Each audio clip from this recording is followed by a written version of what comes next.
Oh, say does that star-spangled banner yet wave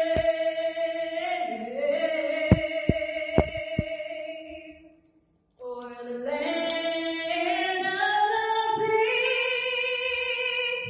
and the home of the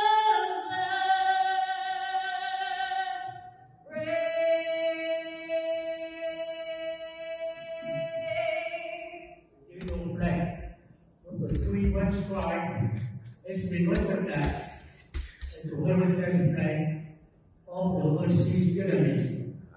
It represents the flag of freedom, democracy, and human rights. The national anthem of the Republic of Vietnam. Quốc ca Việt Nam Cộng hòa kính mời được hương hát.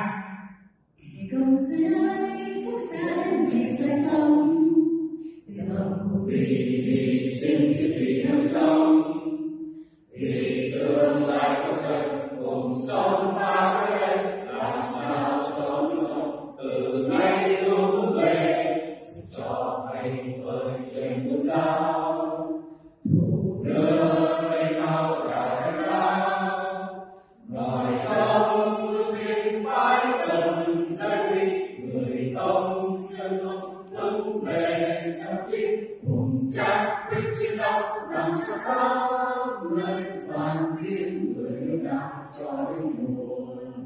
Công dân ơi, mau hết dân dưới cờ, công dân ơi, mau làm cho khói bờ hoa cờ, và em vàng ngoài dòng sông xanh nghìn năm dòng sông bạc hòn. Following is a minute of silence to pay tribute to our fallen heroes, armed against enemies, who have given their all for the cause of freedom in Vietnam and elsewhere. This also in remembrance of those who have sacrificed their lives for ideals of freedom, democracy, and human rights in the world. May I now introduce Mr. Nguyễn Phúc, Chair of the Organizing Committee.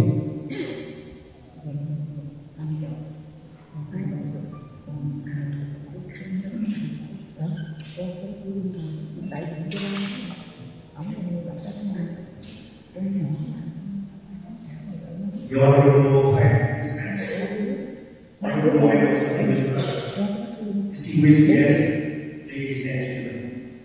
Welcome and thank you for joining us today.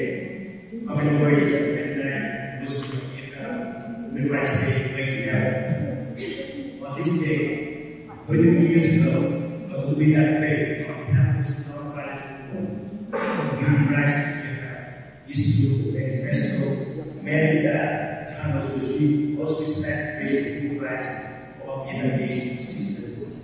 Let the people in Vietnam enjoy freedom and democracy, the democratic society, without harassment or intimidation. For this, the way was arrested and sentenced to 20 years in prison, although with 5 years without arrest. In an effort to show support the non-violent movement for human rights in Vietnam, the United States Congress Section 109 passed a resolution that shaped once in May is named May 11 as a Vietnam Human Rights Day. Subsequently, President Clinton signed the law on November 258 on May 25, 1994. Since then, every May 11, we commemorate this day as the Vietnam Human Rights Day. We every year is beautiful historic year because our event is fortunately hosted and sponsored by President Nguyễn from Pennsylvania. Without his great support, we would not be able to organize such a big fest as this. We owe him and his son to wait here. This is the weekend to thank the great person of Pennsylvania.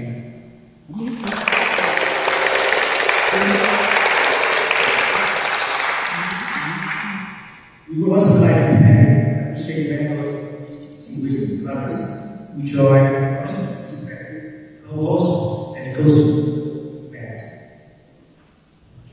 Our heartfelt thanks to Acting Secretary of State for Republic, who oversee renewable domestic human rights leaders. She's here to represent the state government and he wants to host speakers today. Our special thanks to the leaders of VIÅT, VIÅL, CIO, various international human rights organizations, international and local here.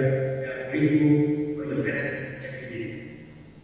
To our freedom friends from Tibet, China, and Laos populations, we appreciate your attendance and support very much. We strongly believe that by joint forces, our voice can be heard, and together we can achieve our goal. That is freedom and democracy. And lastly, we would like to recognize our Vietnamese delegations from across the US. Thank you for your support. Present shows to Canada, our solidarity and determination. As pledged, every brother and sister. And we will continue collaboration with Vietnam rights until all Vietnamese are free. We sincerely hope that we all enjoy the event that should be there.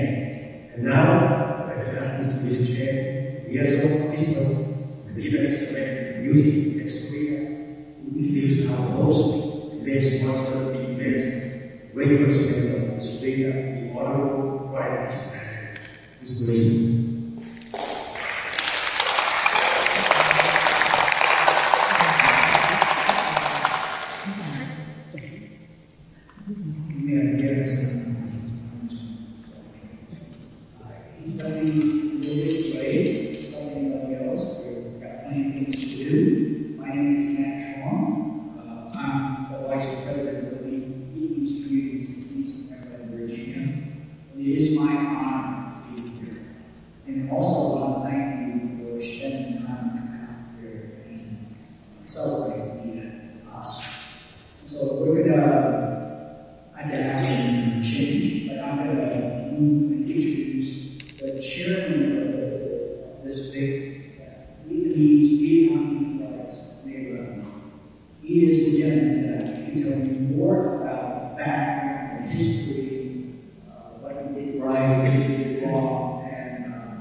Honorable members of Congress, distinguished guests, ladies and gentlemen. 23 years ago, on May 11, 1990, Dr. Nguyễn on behalf of the nonviolent movement for human rights in Vietnam, issued a manifesto which called for Hanoi to respect basic human rights, accept multi-party system, and restore the rights of Vietnamese people choose their own form of government according to their will through free and fair election. Because of this, Dr. Nguyễn was arrested and sentenced for 20 years in prison in 1991.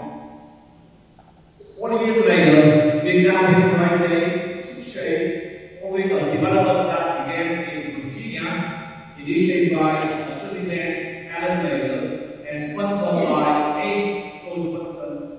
on February 8, 1994, the Virginia House of Representatives passed Resolution number 225. The Virginia State also passed on February 17, established May 11 as Vietnam Human Rights Day in Virginia. Assemblyman Allen Bayer stated, the manifesto published in late 11, 1990 speaks about the Vietnamese people and declaration. It is no different from definition of independence, and the foreign government demanded freedom and justice of the administration. Immediately thereafter, an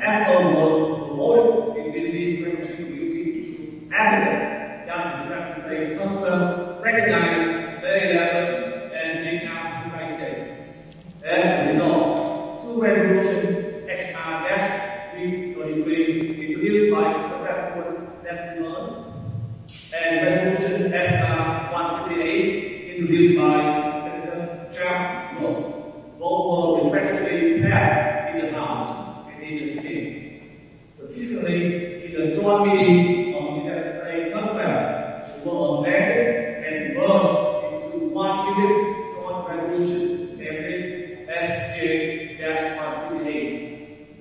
Joint resolution SJ-168 was unanimously passed by the U.S. Congress and then sent to the executive branch on May 20, 1994. President VIapplT signed into Public Law 103-238, designated May 11 as Vietnam Pride Day. Since then, Vietnam Pride Day created intensive preparation inside Vietnam and throughout Southeast Asia. Each May 11 marks one of the most important events on quest for political freedom and human rights in Vietnam. We are reminded of the human rights abuse that continue in Vietnam and how important it is to raise awareness and to take action to protect and improve human rights. Ladies and gentlemen, genocide indeed happening due to our active lobbying efforts and pursuance of human rights activists inside and outside Vietnam. We are continuing to increase pressure on the communist regime in Hanoi to release all prisoners of conscience and control prisoners. 12 Vietnam human rights activists and partners currently have been detained for exercising freedom of information, expression, and labor rights. They are Lê Văn Hiếu, Lê Mạnh Hà, Đinh Văn Hải, Bùi Văn Thuận, Trinh Văn Phương, Nguyễn Thị Tâm, Trương Văn Hiếu, Nguyễn Lân Thắng, Mai Văn Lợi, Trang Thị Bạch, Nguyễn Thị Tâm. They are innocent people and have committed no crimes and should be released immediately and unreservedly. Our concern and warning today comes from United States. Vietnam is suffering and filled with trouble. Framed with death, discontent, and anger from them, as well as serious threat to China. We can no longer be seduced by a philosophy that has so practically been filled with empty promises and failed commitment. Therefore, we call the Secretary of State, according to the directives of the United States Commission on International Religious Freedom, to 1. Designate Vietnam as a country of particular concern for religious freedom. 2. Support an open and free internet in Vietnam as an issue to all United States economic interest and advance economic recognized human rights. 3. Urge the President to use the authority under the Global Advocacy Human Rights and Accountability Act to impose economic sanctions on those responsible for or complicity violation of human rights. Today, on the 29th, the commemoration of historic Vietnam Pride Day, it is our responsibility and duty to ensure that we continue to collectively fight for freedom, democracy, and human rights in Vietnam. Not just today, but every day. We are thinking of all prisoners of conscience and human rights activists. We stand with them. Thank you very much for listening.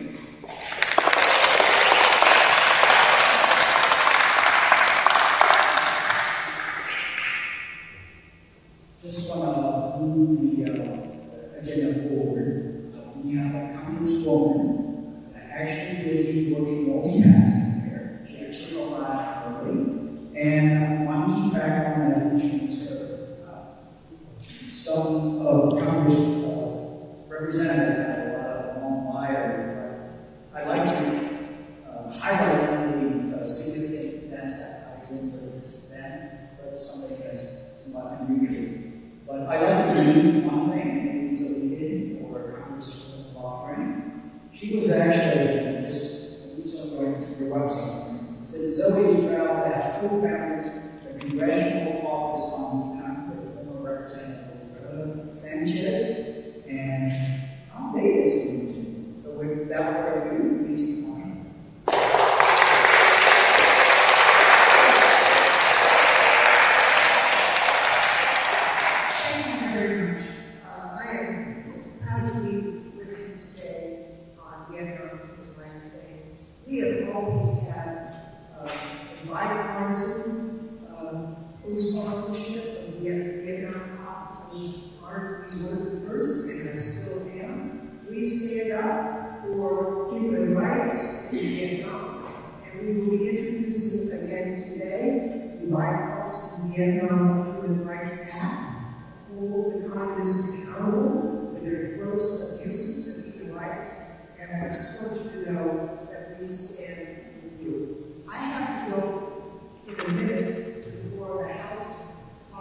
Because it can't be to turn away people fleeing from communism. And that was the intent. That would be the impact. So I will not be able to say the all completely, but I'll just remember this. I was actually on the phone trying to get relatives of Vietnamese Americans in San Jose. I was on the phone with the American Embassy in the line of dead, and Saigon fell.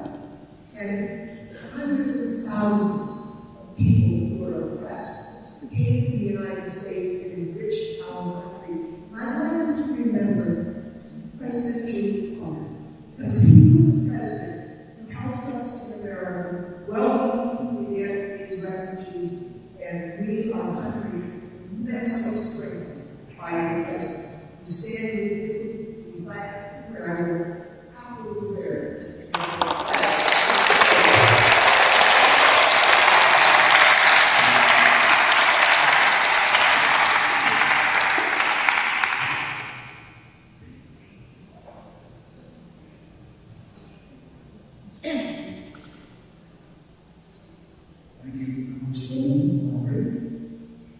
Without further ado, this is the accomplished graduates. A round of applause.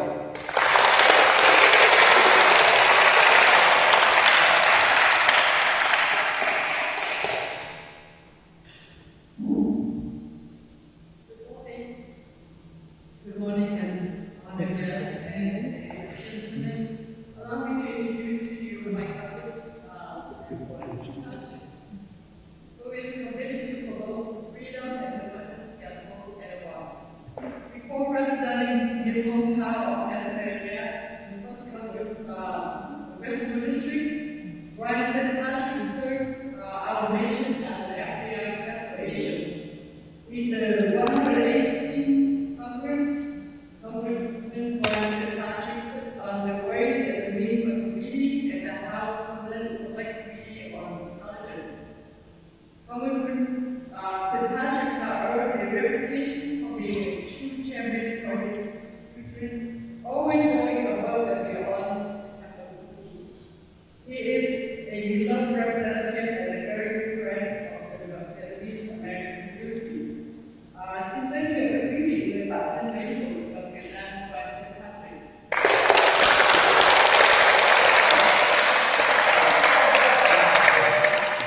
My colleagues, representatives Tim and Gray here, Californians, very briefly, because I wish that they could just be here, but one of the things we do in our office is 195 countries on the planet, and I found a representative designee for each of those 195 countries to serve as my liaison. Teresa, where are you, Teresa? Teresa is my designee for Vietnam relations, Vietnam policy. She's done a tremendous job. She's been for several years. So thank you for the kind introduction. Thank you all for being here. Obviously, the fact that you're here in March today was to come to DC, working in love with representatives of their staffs. Number one, educate.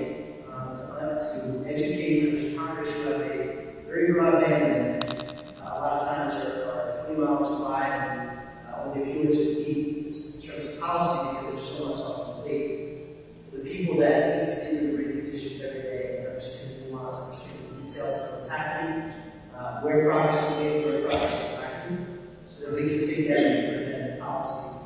The one thing that we all share in common as human beings is a yearning and desire to be free.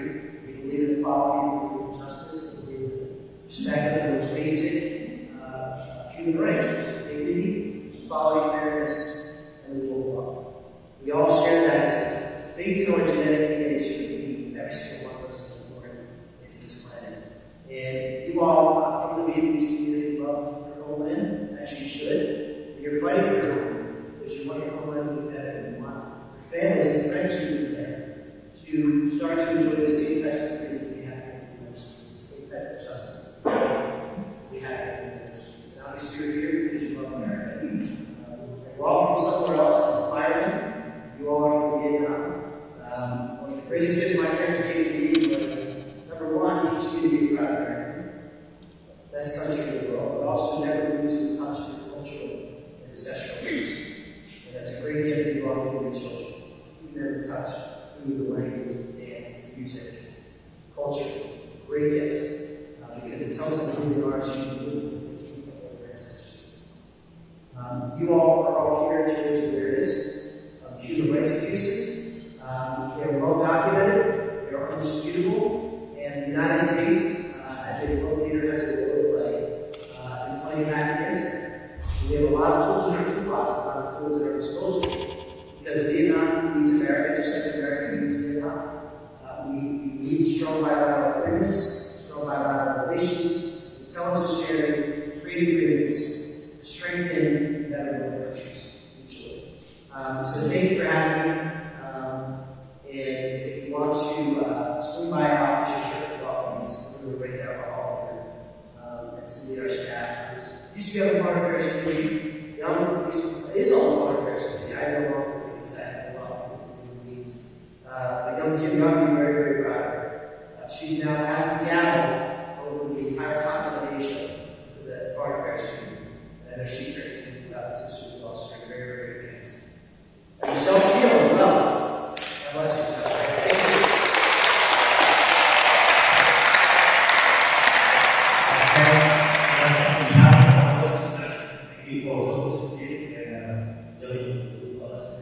So we have some discussion for you.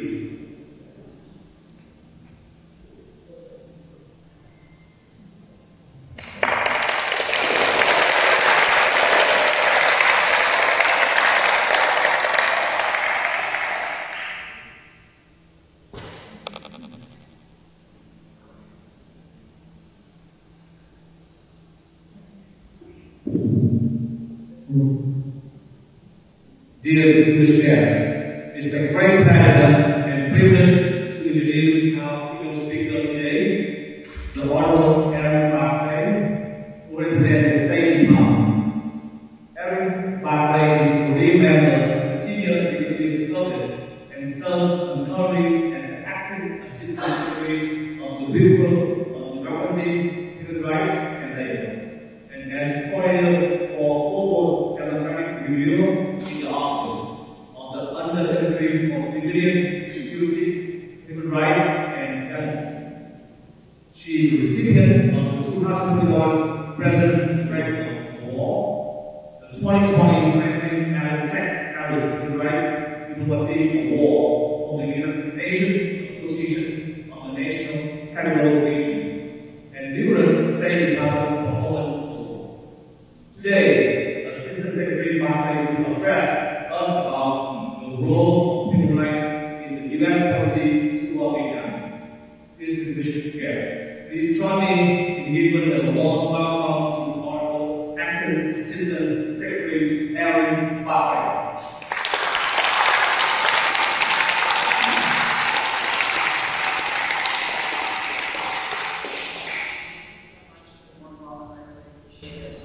And I want to start by saying how honoring I am to be here with all of you today to mark this conversation. So thank you. Thanks very much for putting this together and to Brian for it's great to see so many firms and operate with us today. I had the opportunity to visit Vietnam last November and had a very good series of conversations with human rights leaders, society actors, as well as the government, and also had the opportunity to enjoy the culture and people, and so it's very nice to be back here this morning today. I'd like to take a moment to share my deep appreciation for Dr. Nguyen, who cannot be with us today, but for over 30 years, Dr. Nguyen has been really the godfather of those advocating for freedom, democracy, and let me start by saying that Vietnam is a valued partner of the United States. As the Congressman said, we continue to expand our ties so that our relationships grow stronger for the benefit of both our countries. We've moved from an issue of conflict and division to a comprehensive partnership that spans political, security, economic, and most importantly, people-to-people ties. The United States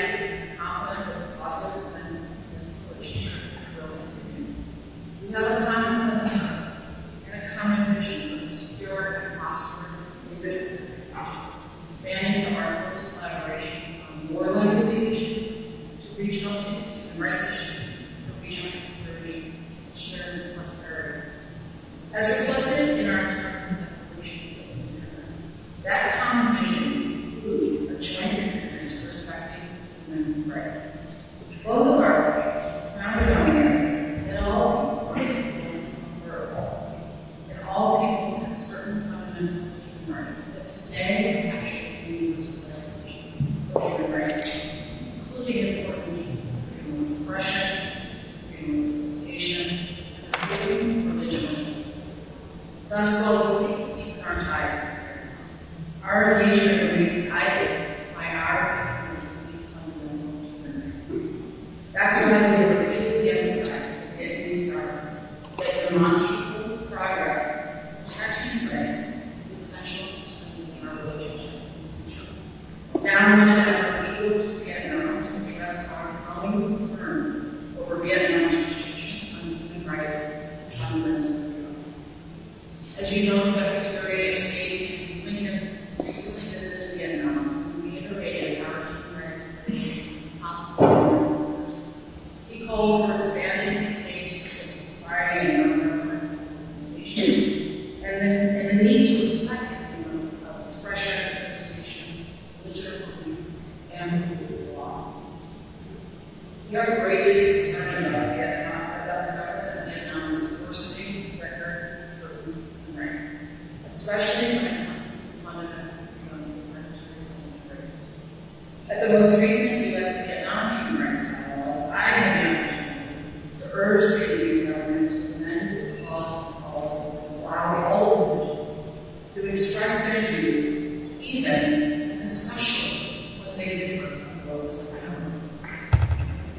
There is a really deep troubling trend of harassment, unjust arrests, and harsh sentences targeting journalists, human rights defenders, and everyday Vietnamese citizens who are peacefully expressing their views, including criticizing the law.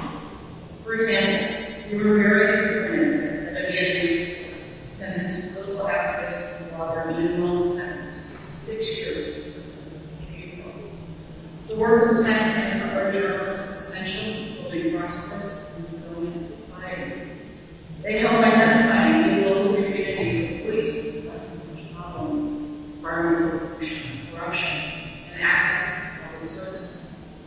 We continue to advocate for THÆNH's release, as well as other political prisoners, including Phúc and Nguyen.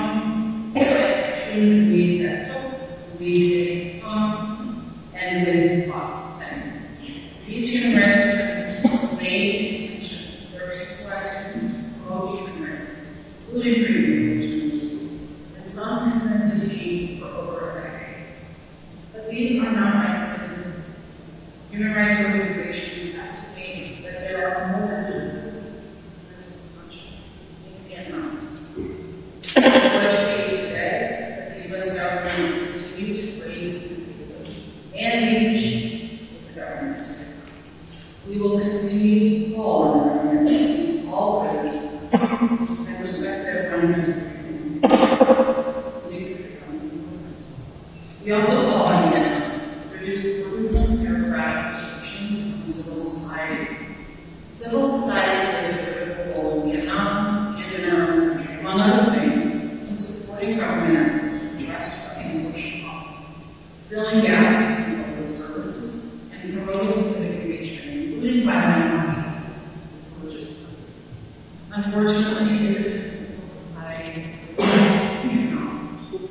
Most of you have expressed concern on this issue to us, and what the future looks like for those who wish to work together on projects that benefit all people.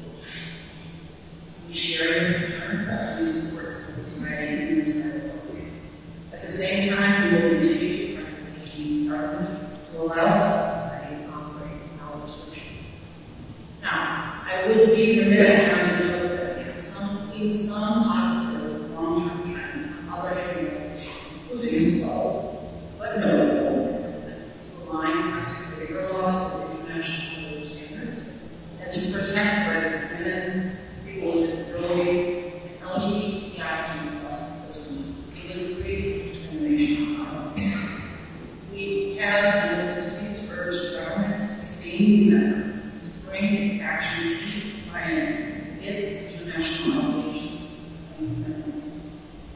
This modest progress, however, does not extend to all marginalized populations or exercises of religion practices. We are concerned that the government of Vietnam's control of religious practices is significant in its religious freedom, and that Vietnam's laws include vague provisions that restrict religious freedom in the stated interest of national security and social inclusion. Religious leaders, particularly those representing groups without recognition or certificates of registration, continue to report incidents of government harassment, including forced denunciations of faith, physical assaults, arrests, and prosecutions. Unregistered religious groups also continue to be known for conducting carrying out religious practices and gatherings. We urge the government to allow members of all religious groups to peacefully exercise their faith. Last year, Secretary Clinton designated Vietnam as a special watchdog country on our International Religious Freedom Board for engaging in or tolerating severe violations of religious freedom. Vietnam must take significant and lasting actions to strengthen protections for religious freedom if it wants to avoid future designations. The United States wants to promote accountability for religions, then call for those violations of human rights, including recently designating Vo Pham Nguyen, former Vietnamese foreign officer of body organization, under our 7031C authority for sanctions. So, should I hope my message to you today is clear? While the U.S. will continue to work to strengthen our relationship with Vietnam, we will not slight the importance to ensure that the government of Vietnam respects the human rights of all of its citizens. We believe that is in the interest of Vietnam and the United States. Let me close by thanking you again for your continued engagement and support. Your insights, recommendations, and updates help shape how our understanding of human rights in Vietnam and how we can in the future. I'm looking forward to seeing some of you and talking further tomorrow as well. So thank you.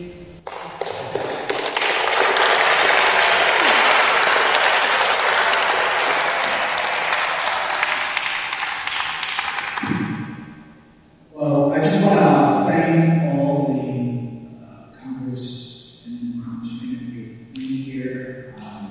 I apologize for a little bit of commotion back there because we're trying to coordinate and down and move.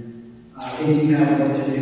And instead of reading the Bible and telling a lot of jokes, I'm going to introduce the next speaker, Congresswoman NGAY. Big round of applause for her.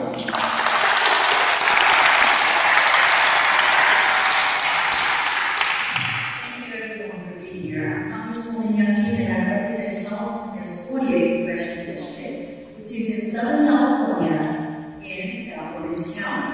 I have the pleasure of representing that area since my first election in 2020. But prior to coming to Washington, I have worked as a congressional staff serving as Director of Asian Affairs for a former chairman of Foreign Affairs Committee, Royce, who is a dear friend of the Vietnamese American community, champion of the Vietnam human rights.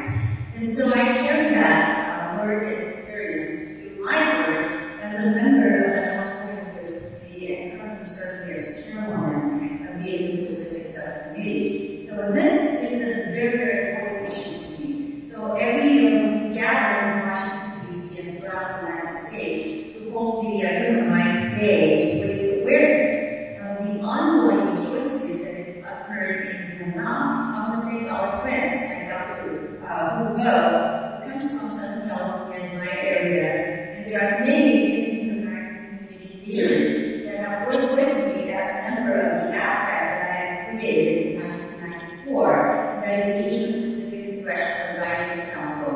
I have recruited all of the community leaders to come and have a regular conversation about the issues that is important to not only the domestic issues that affect the Vietnamese American community, but what is happening, continuing to happen in Vietnam that has to do with your fight to bring freedom and democracy in Vietnam, because it is still ongoing.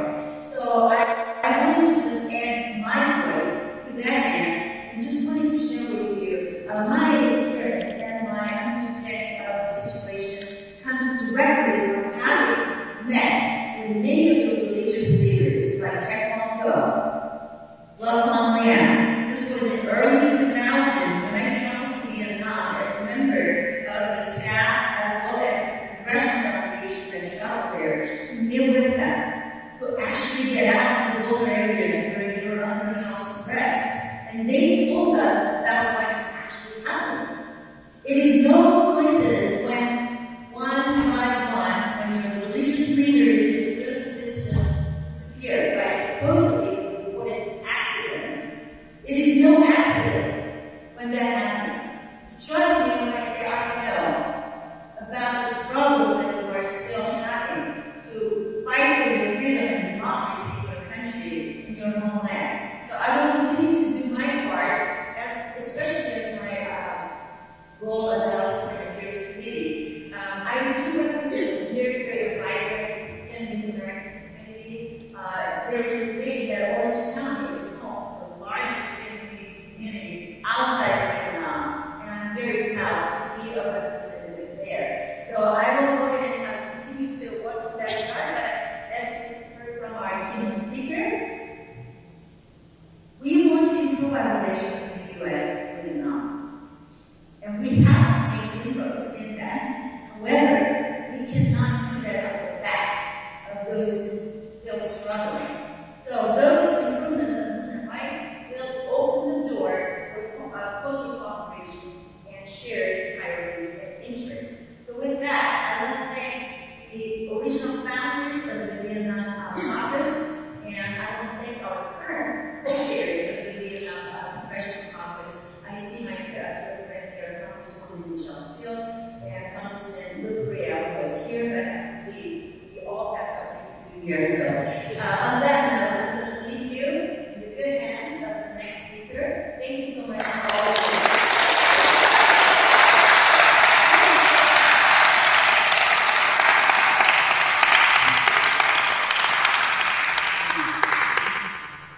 Thank you, Congresswoman.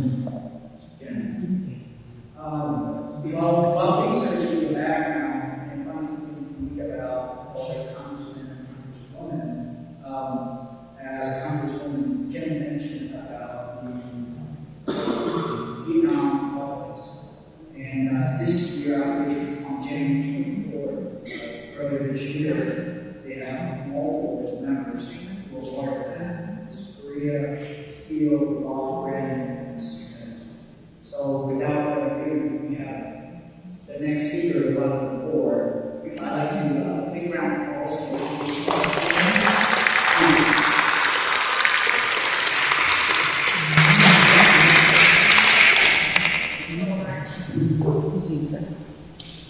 Thank you, I'd love to meet all of you here because I'm the biggest Vietnamese American community in my district.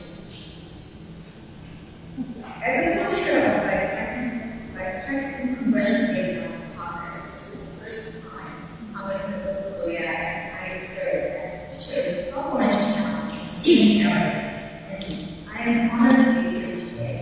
I have an opportunity to speak to you all as we mark the 29th annual commemoration of Vietnam Human Rights Day. This day is especially important, not only because I chair the Vietnamese conference, but because the district I represent include the Saigon, West Palm Valley, Whatever Park, and Fullerton, which is home to the largest population of Vietnamese anywhere in the world outside of Vietnam. Many of my Vietnamese constituents are first generation Americans.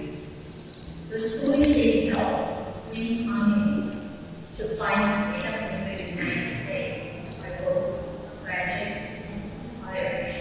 Only recently, I introduced a bipartisan resolution with Congressman Korea, my Vietnam caucus co-chair, and Nguyễn, like April, the fall of Saigon.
hesitate. I didn't have to work with representatives instead. So Korea and so and we introduced the Vietnam Human Rights Act. This improved legislation for Vietnamese officials not only for gross human rights abuses and help prioritize detention.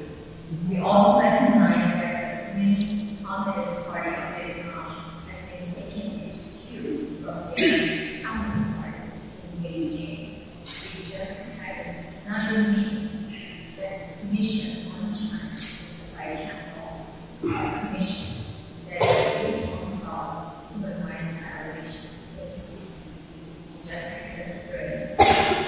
That's why I'm pleased to share with you here today, Representative Korea and I will introduce a resolution to address and urge unacceptable human rights situation in Vietnam.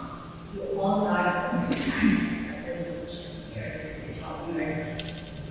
Our resolution has a number of things.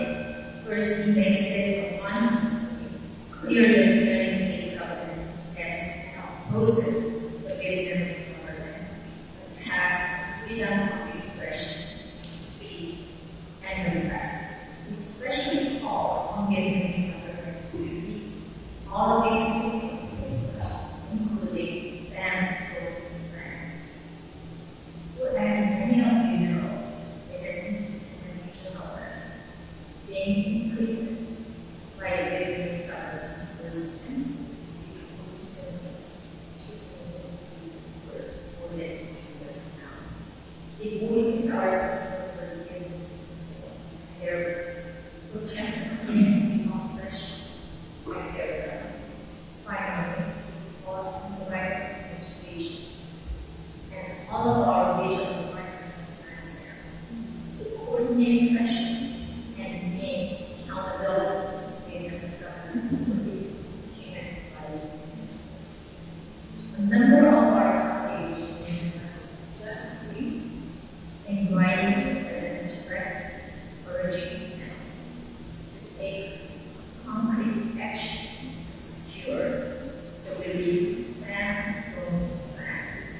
and other members of the Commercial Vietnam Congress have also been touched and asked, ensuring he's aware of the oppression of journalists in Vietnam and urging him to take care of the implications if Vietnam do not come to the expense of human rights in the country. It is my hope that one day the people of Vietnam in securing freedom to themselves their homeland. Members of the Commercial Vietnam Congress will continue our work to improve human rights situation in Vietnam and ensure that in the end, freedom will in the meantime we honor to be an advocate for the Vietnamese state for thriving in California's related questions. I hope I understand exactly who are there that you are and ensure you understand it's not correct. That's the basic rights that you have. So I am so honored to be here, and I hope that I am some of my original environments here and love to serve you.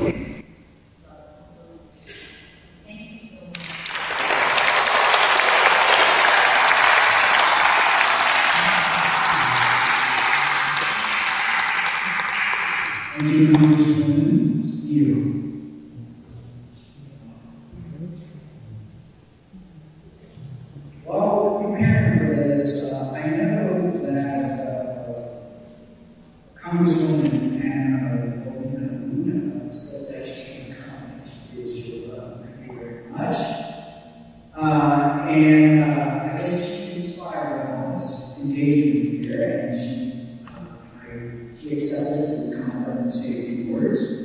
One thing to know about her is, I believe she's correct me that you're the first Mexican American woman ever So, big round of applause for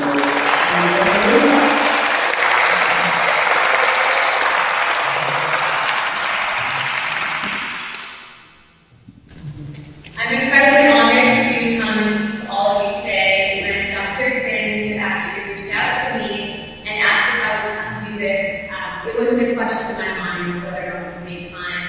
First of all, I represent the 13th Congressional District, which is in Pinellas County, right outside the Tampa Bay, and I believe on the East Coast we have one of the largest police populations in the country. So, like some of my colleagues, I'm very honored to not just have a very personal connection, but to represent a constituent and base of hard workers, business owners, and people that genuinely understand the threats of communism.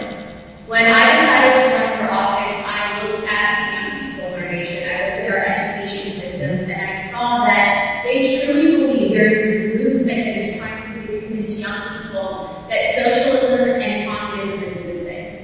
And to me, that's scary, because that's our children, those are our grandchildren, that is the future generation of this country. And to see how history has repeated itself, to see what happened during the Vietnam War, to those that may not know, I myself am a veteran, and we have many veterans that did serve in Vietnam who understand first what happens when communism takes over a country.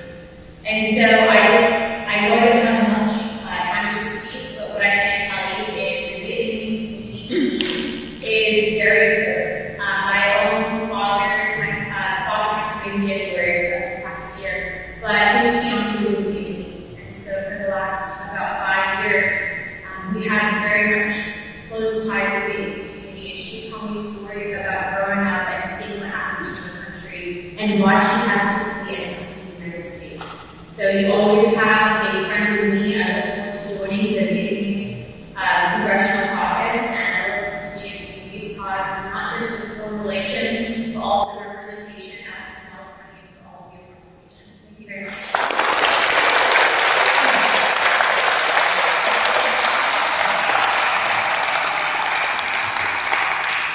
This is a big show. You know, when you're working with representatives of politicians, there are microphones that they have to talk. And that was the truth. All right, so without further ado, talking about Congresswoman and Lady Green, actually, I'm going to introduce our next speaker, Congresswoman Katie Porter. And I've done a little bit of research about you, and I don't know if you're going to talk about it, but I read a very heartfelt article about how you led a bipartisan group in requesting additional action to secure American micro remains from Vietnam. So, on behalf of the community, thank you very much for that. Without further ado, big round of applause for Congresswoman Nguyen.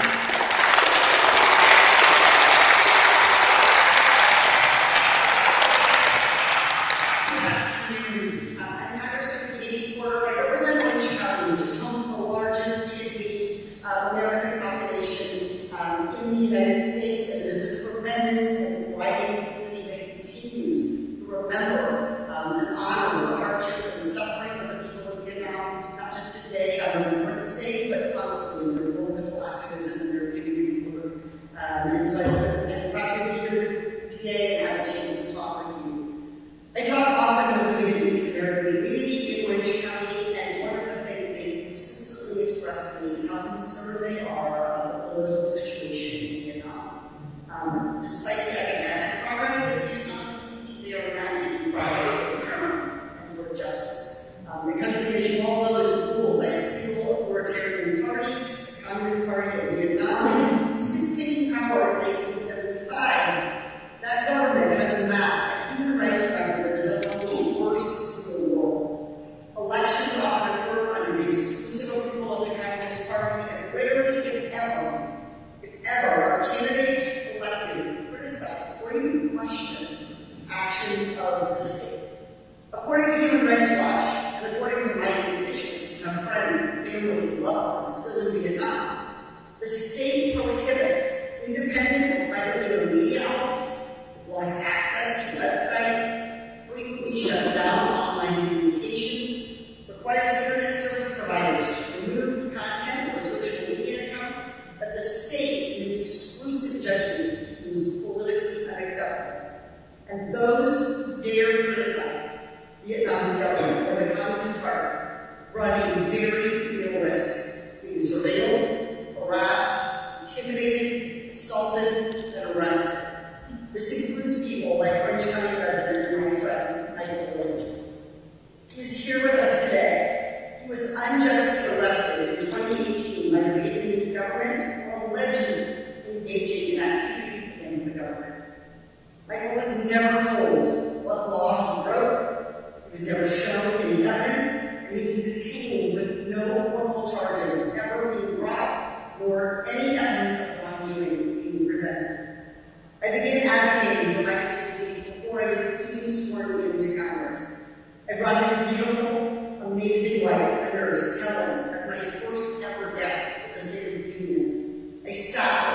when he was released from prison in Vietnam. And so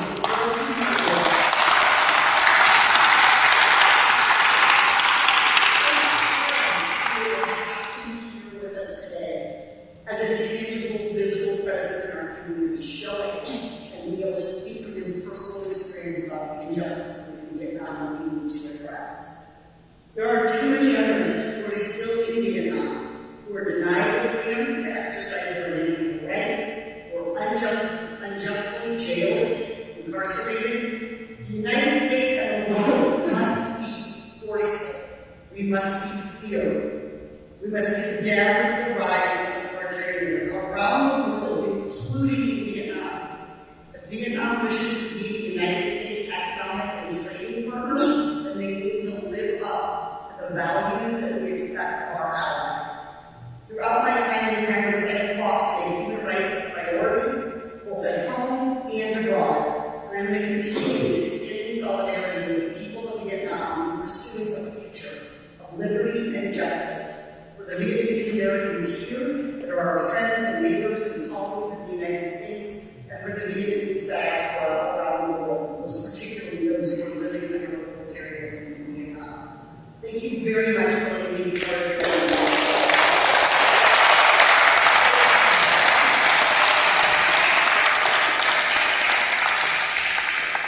Thank you very much. So what I'm going to do here is, thank you for your patience. I'm going to introduce my Congresswoman from Virginia, talking about the first in Congress. Maybe I'm really wise because I'm from Northern Virginia. So it is my honor to introduce the first Congresswoman of the Commonwealth of Virginia. And by the way, a personal note, I love that natural line from Tyson's McDonald's. So, and I want to thank you personally for that. Without further ado, Congresswoman Leslie.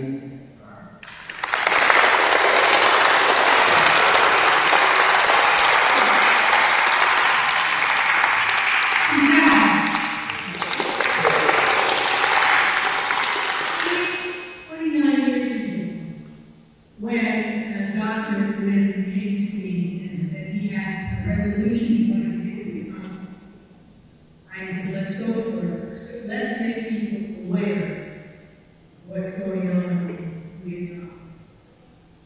25 years later, we still are waiting in Vietnam to recognize human rights and citizens. Now you have to recognize us, because 29 years means we're pretty resilient. It means that we have tenacity and that we will always fight for human rights and not give up. That's what it means to me.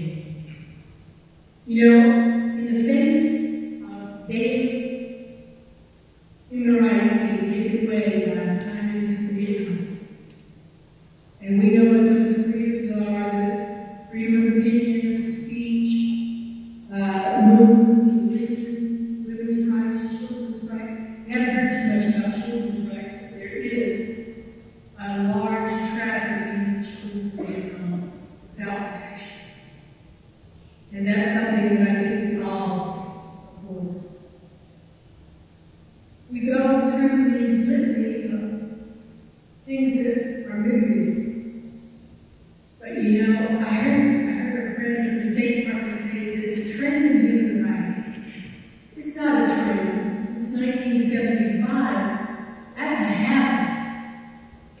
There's no trend there. This is the reality of human rights abuse.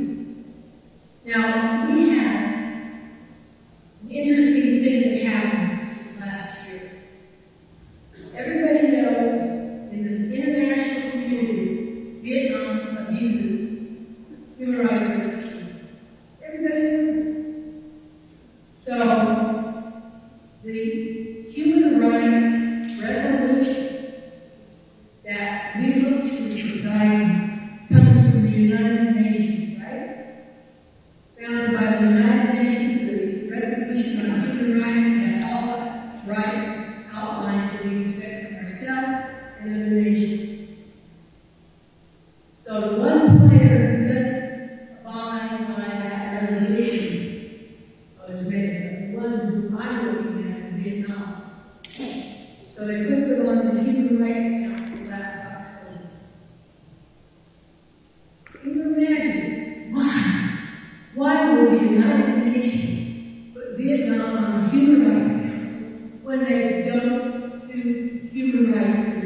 didn't have everybody wanted 20 anyway.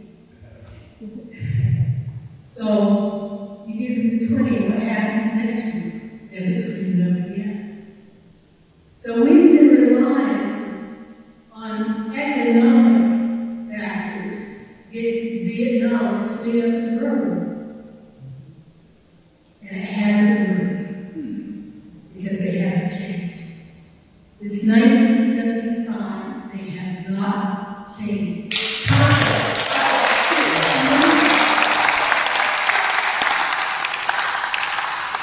You know, the United States is Vietnam's second largest trading partner. We've got a lot of leverage, and we're not using it. We have to be more forceful than just give them that $20 at the end of the week to clean them up. We have to make sure that they enforce human rights. It's as simple as that. You know, I'm glad I'm here after 29 years. I didn't think I would be here after 29 years, but I'm glad I am.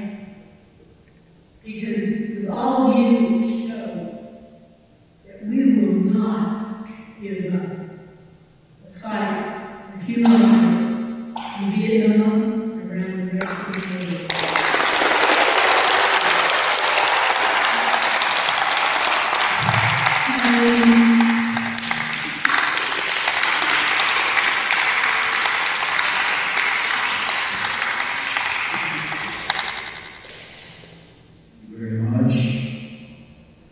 All right, so just want to acknowledge a few congressmen in this case that actually showed up to go to work and vote, but may come back. Is Congressman from Korea.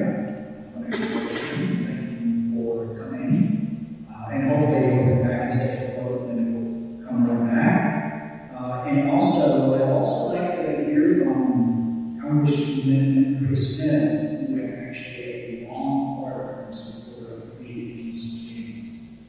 This is back in a long time, and he's also said that he will be late, but he'll try to be here. And then one last quick comment before I turn it over to my co-MC. Is anyone from Congressman Troy Carter here? Okay. With that in mind, thank you very much for your patience and attention. Without further ado, please a big round of applause for the next MC, Miss NGAY.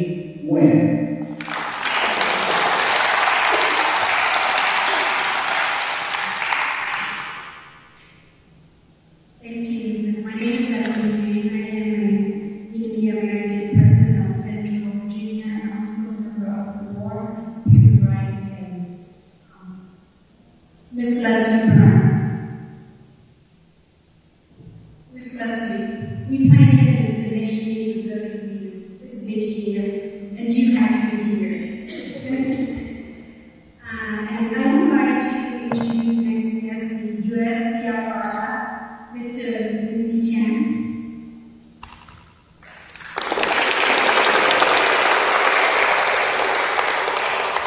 Good afternoon. Thank you for having me. My name is Chen.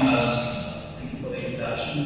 I'm here today representing the U.S. Commission on International Freedom of USERV. USERV is the independent bipartisan government body created nearly 25 years ago by the International Religious Freedom Act of 1998. Our mandate is to monitor religious freedom worldwide and to make policy recommendations to the U.S. President, Congress, and Secretary of State. Every year, USERV publishes an annual report describing religious freedom conditions in countries that are considered the worst.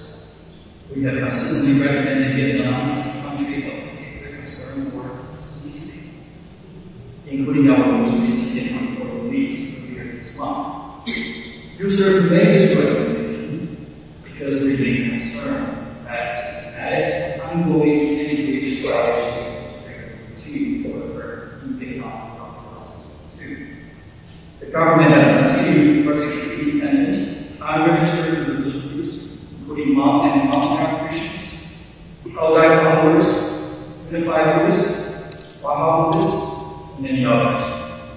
Ethnic minority monastery Christians in Vietnam is an important and essential factor to remain especially vulnerable to persecution, as authorities continue to harass, detain, physically abuse, and force them to renounce their faith. We, of course, condemn this egregious abuses. As reads the end report, research is concerned about Vietnam's restrictive 2018 law on belief and religion, which imposes burdens on complicated registration requirements and groups. We have also observed uneven and inconsistent application of the law throughout the country. Additionally, in June 2022, the government issued a 2 draft decrees on the implementation of this religion law. If passed, it would further restrict religious freedom in the country. Users also pays close attention to the plight of religious persons' conscience. The government has imprisoned many religious freedom advocates and people of faith, including Nguyễn, a renowned Baha'i religious freedom advocate who is currently serving a 11-year sentence. Friends, the United States and Vietnam has made great strides in bilateral relations in the past 2 decades, spanning many areas of cooperation between trade, security, education, and political ties. This growing relationship, however, did not realize its fullest potential without respect for religious freedom and human rights. In fact, continued violation of religious freedom and human rights has prevented the 2 countries from forging a deeper and more constructive relationship. Users will continue to urge the U.S. government to prioritize religious freedom in its foreign policy towards Vietnam and to ensure that geopolitical, economic, security considerations do not outweigh religious freedom and human rights in this important bilateral relationship. I do want to take this opportunity to thank our civil society partners for organizing this event commemorating the 29th Vietnam Human Rights Day. I am deeply grateful for your enduring efforts supporting the cause of religious freedom and human rights in Vietnam. And I do join all of you looking forward to the day when all Vietnamese citizens worship freely, safely, and without fear. Thank you.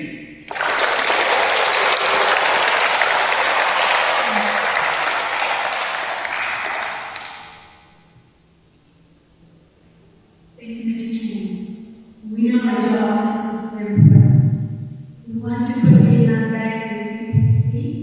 This office is the one gonna put the name in the state program. So be very important. Our next guest will be the most vulnerable to take community. He's the president of the Vietnamese American Unified Buddhist Church.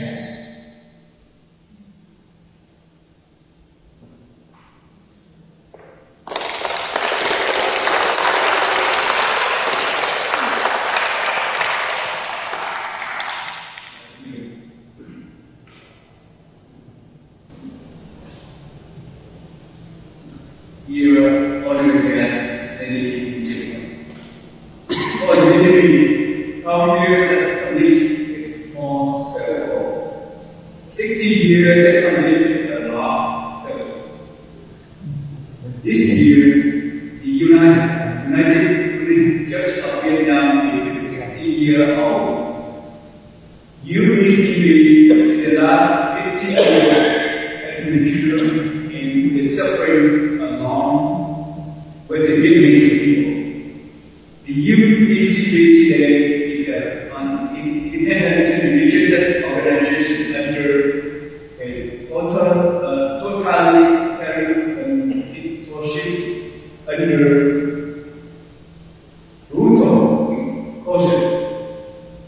The Unified Buddhist Church of Vietnam is still the voice of the Vietnamese people who believe in Buddhist teaching in Buddhist education and in the goal of serving the Dharma people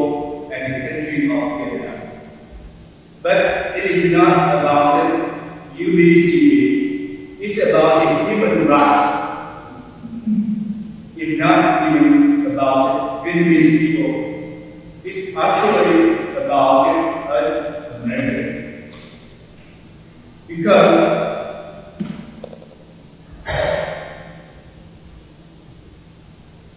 authoritarianism is a very effective case. Like COVID, it does not stop at a city or even a country. If they can spy on their people, then they want to send a balloon to spy on us. If they can threaten their people, then they want to sanction our congressmen or congresswomen. If they can violate human rights in Vietnam or China, they will try to violate our human rights here in this country. So, if you don't want to be tortured in Vietnam or China to violate our rights, we have to stop them where they are based. It is not serious. It's also very simple that the Vietnamese communists will take the side with the Chinese communists because they are actually the same. And because they are the same, we can't survive without the other. They are so similar that if you read the State Department's report on violations of religious freedom by China, you can also replace the country name with the Vietnam and you get the same picture. So, in my humble opinion, if we want to protect our freedom of religion, we must help the people of Vietnam have religious freedom. Thank you for your attention.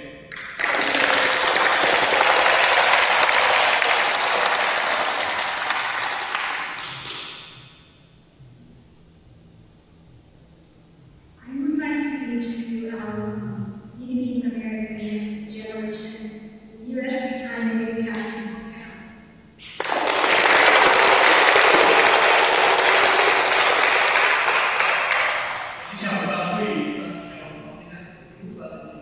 Ladies and gentlemen, thank you so much for being here. My name is Phúc. I'm a retired captain. This is the scariest sound you'll hear when you grow up in a communist country. Okay? This means they're coming after you. This is the last sound my mom heard before her father was taken away. He was a magistrate in Hue City, and he was taken away by the communists in the middle of the night. She was only 12 years old at the time. This is the sound my father heard when they took away his dad when he was 13 years old, and he had to be the man of the house. Because the communists will come to you. They'll take you away in the middle of the night. They'll capture you, they'll torture you, and they'll kill you. Because that's what communists do. And Congresswoman Little is absolutely right. Today, there's a fad going on in this society thinking that communism is something cool to go after. And they hide it in many names like communism, socialism, Marxism, and now they call it equity. Because equality, it sounds a lot like equality, right? Equity means that you finish in the same place, but equality means you start in the same place. That's not how America was built.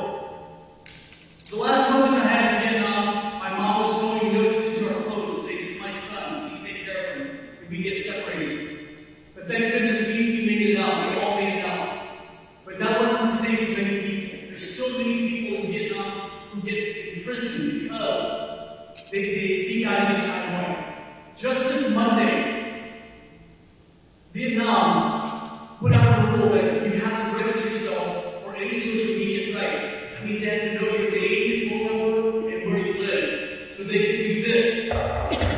the middle of the night.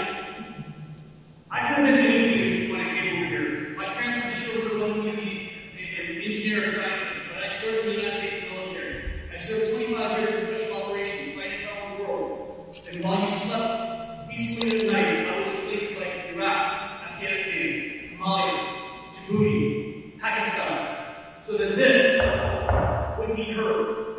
We have an obligation in this country to ensure that people are not oppressed around the world from communism. I fought around the world so that my children won't hear this sound. Because it's now today, we're all Americans here, but our blood is still always Vietnamese. And we'll let that sound resonate throughout this world that we're free. We're free people, and we'll ensure freedom resonates all around. Thank you so much.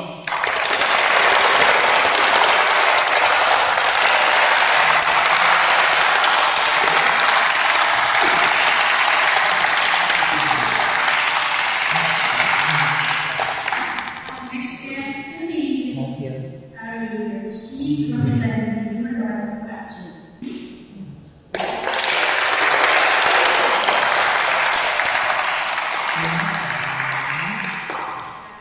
That's very important to follow.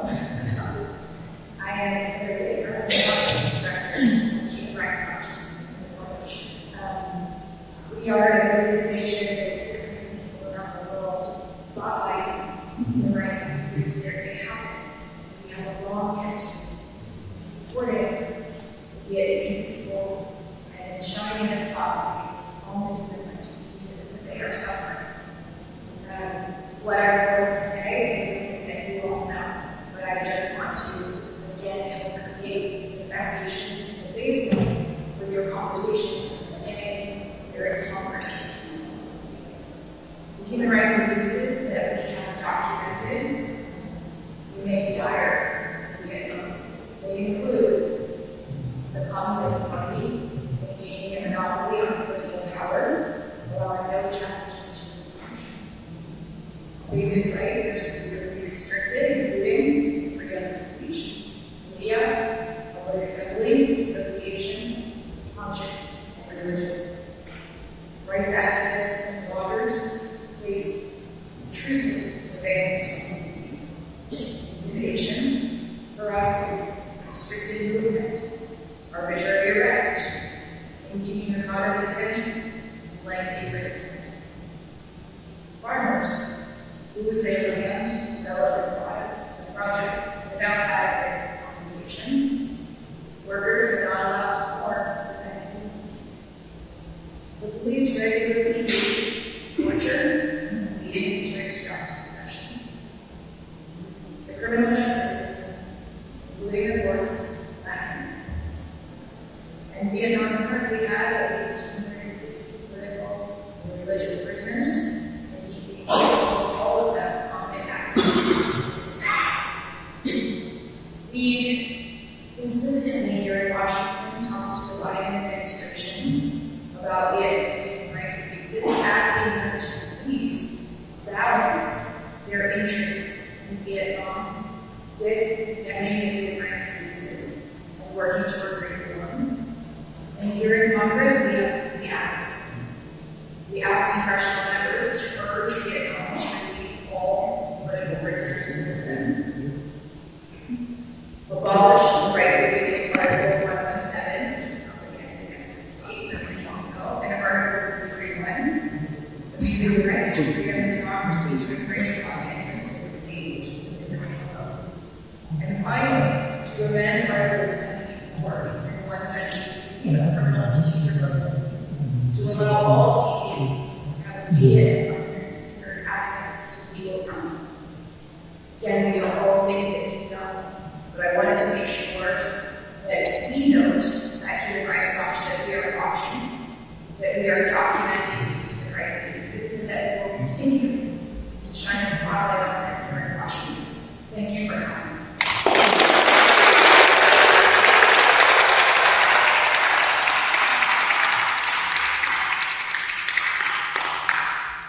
Our next guest is Mr. Williams, representing the Victim of Comment Foundation, which is our Vietnamese American, very close friend.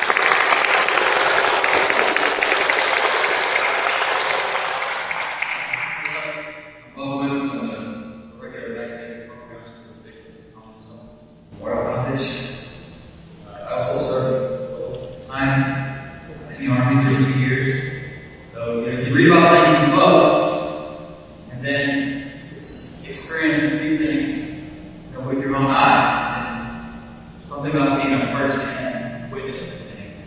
I speak of Germany, Berlin. Berlin's a lot bigger now than what Berlin used to be. I mean, that wall was kept. Where's it people coming from the east side, coming from the west side, trying to go to the east side? Lots of people coming from the east side trying to go to the west side. I am so impressed with your community. I first had the opportunity last March to attend your National Board of Veterans Day, and as a retired serviceman, I just want to say, what an outstanding job! You should be proud of the recognition that you gave not only to American servicemen, but your own, even these veterans. And that was just a special day. I was just totally impressed. So I express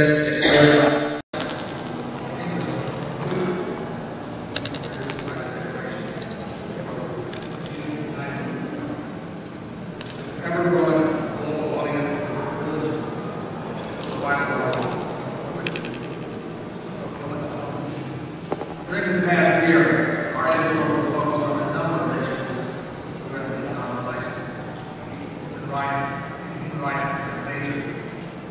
For example, environmental activists prisoners in Vietnam should be released.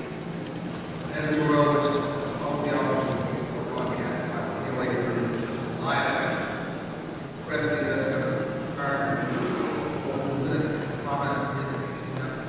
environmental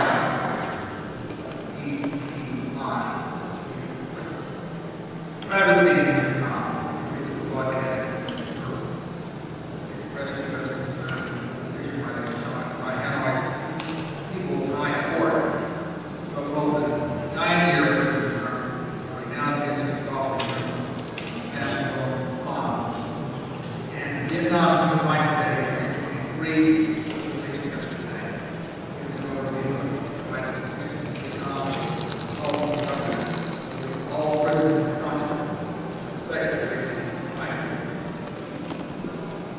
Over the years, the USA has also many expressions of thanks by THÆNH for its presentation of U.S. policy carried on in the U.S. as meaningful flag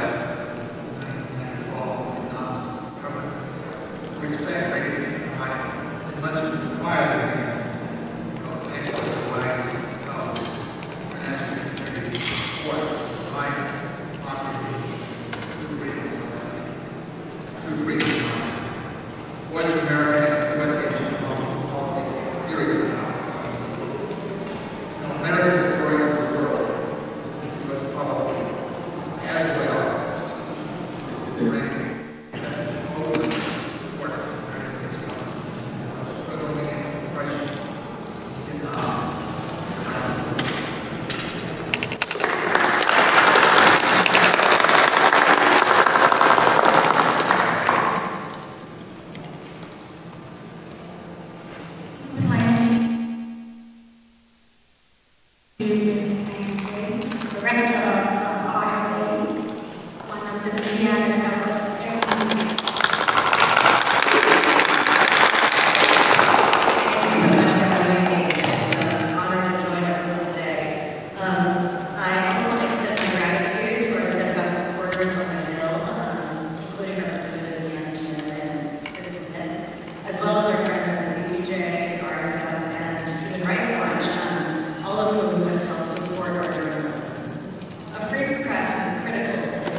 President John F. Kennedy, Dr. Nguyễn, a founder who has not been afraid of difficulty and persistently fought for our period more than 3 decades.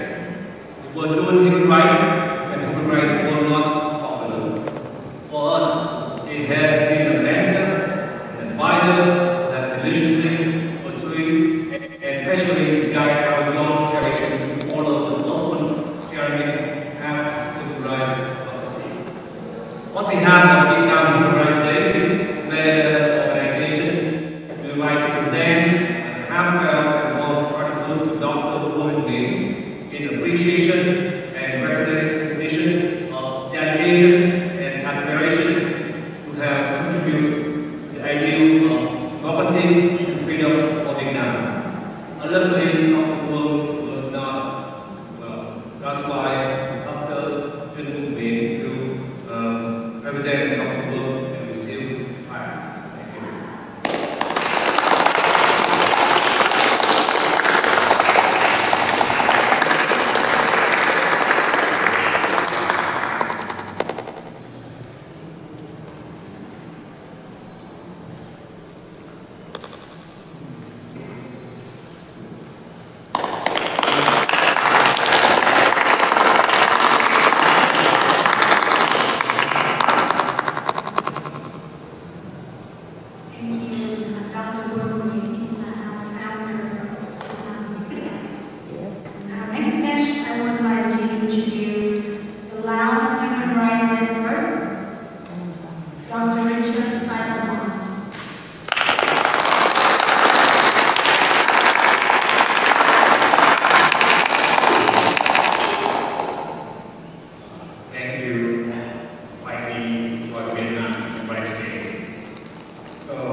Good afternoon, everyone. Good afternoon. Especially those U.S. congressmen and women, the activists, the human rights activists, and the Vietnam Human Rights Day organization. And today, I think this is the first day that I see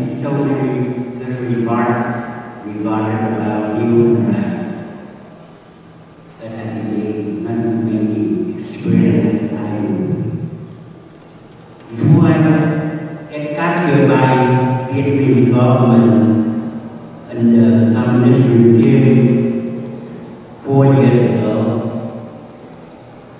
I realized how communist people, they don't believe in human. They see everybody as subject. They treat everyone as like an animal. They can capture, they can arrest, or they can put in jail for whatever reason that they believe danger to their control. So today I would like to share some of my experience and also recognize some of my colleagues, and also I would like to let you know who was part of my freedom. I'm very honored to be part of this game and very humble to share my experience with everyone to understand the value, the right as a human. While staying in the prison cell for 27.5 years, I realized communism is not human because that they treat us as no human. Because everyone under their control, they have no right to talk, no right to speak up, no right to think, and even they're subject to be arrested if they do something that the government believes that they are best. As a U.S. citizen and former prisoner under communist country, I'm in touch with reality that truly experienced even worse while in prison. The moment in prison is like a silent death, moment of silent death. Every moment. I can see that every day, every passing time. Because there's not enough food, not enough treatment, and every day mentally harassment. That's how Vietnam Communist government control people, especially in prison. Today I would like to take the opportunity to raise the voice of all prisoners of Banzai, to let everyone consider themselves a humanity. There is another humanity. You are aware that another world out there exists, at the World Health. People in Vietnam need us to raise a voice for them, to help them, to liberate their lives as a human. So, I beg everyone, keep doing what you've been doing now as a human right day for Vietnam. Now, I'm asking all the U.S. congressmen and women in their power to demand Vietnamese government to release all prisoners of society before U.S. government will get into strategic relationship in the future. Release all prisoners of society not only for their freedom, but also respect them as a human. The right to be human also.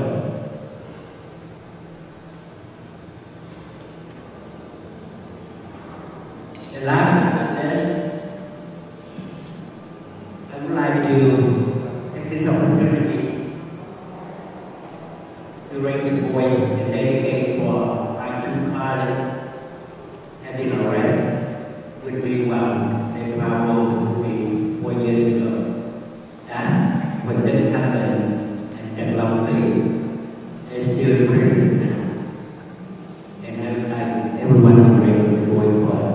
those two young men have been arrested because they wouldn't be. And I would like to take this opportunity to thank those who raised the voice of my freedom 4 years ago. Those who've been working on every day, trying to help my family, trying to support my family, mentally, physically, and also raise the voice for me in the U.S. government. Like Senator Leahy and Tim Fraser and his staff, maybe former Congressman Lee Waters, former Congressman Esroy, former Congressman Ted Coco, former Congressman Alan Wintour, Congresswoman Joe Lambert, who was here earlier, Congressman Ted Russian, Congressman Al Green, Congressman Lou Correa, and especially Katie Porter to talk about me today. Besides the Congressman and women have worked on my case, I really appreciate the people behind that who have to recognize this is not former Allow staff, giver staff, now currently a staff, Congressman Lou Correa, formerly for the staff of Allow and Ariana staff of Katie Porter. Those three have worked their heart out to try to get everything done for those Congressmen who were on my case. In Guam, we are trust. In those advances, I deeply in myself, and you are all my angels.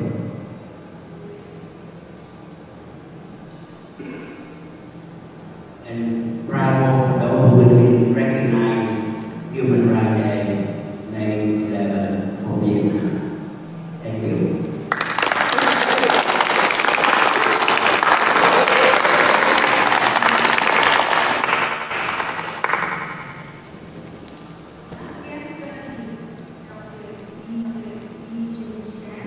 He represents overseas Chinese democracy.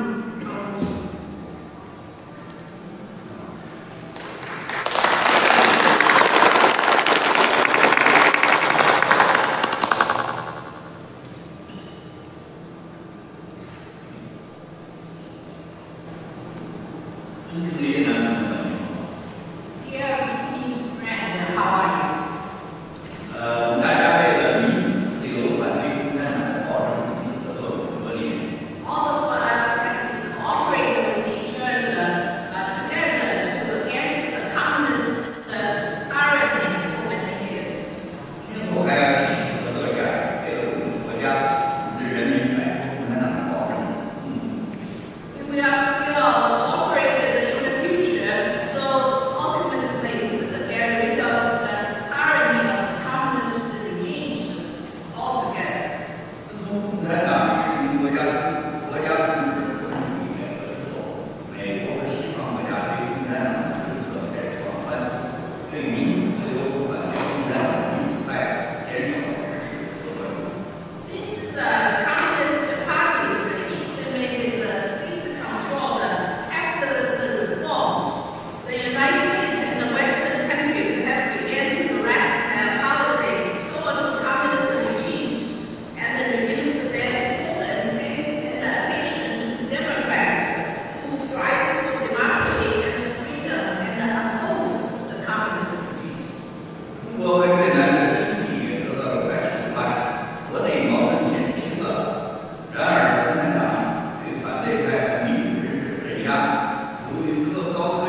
World. We also actually to support Vietnam Human Rights Act, soon to be introduced by the President. There's also 50 years since the end of American involvement in the Vietnam War. We believe